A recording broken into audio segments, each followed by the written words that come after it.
میگم مشتی گلی با گذشته‌ای که ما باهاتون داشتیم حال کنید، چون دیگه عمرم براتون تکرار بشه.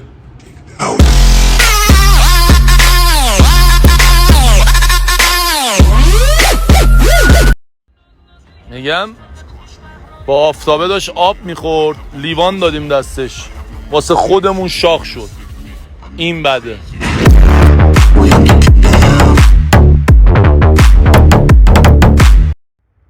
از این بالا که نگاه میکنم هوا خیلی کثیفه،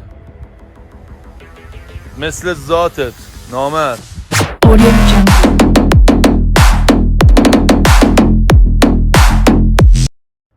دیروز با هم آشنا شدیم، امروز شدیم رفیق، فردا میشیم دشمن، پس فردا میشینه پیش هر کوتاه بلندی پشت سرمون حرف میزنه.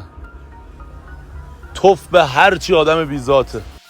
شهر شده پلاشی باشون منم معاملت پاشید، ابدا نخوا شبیه من باشید. ولی قرار نبود خوشحالی من ناراحتت کنه رفیق. اگه بهم بدی کردی و خوبی دیدی بدون من به اسبی که پاش شکسته آب و نون میدم، ولی دیگه روش شرط نمیبندم. میفهمی که چی میگم؟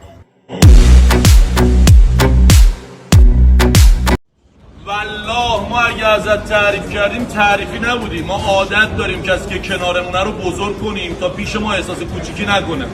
حالا هم باس گازا. Bas gaza aşkım bas gaza, kim tutar seni bas gaza.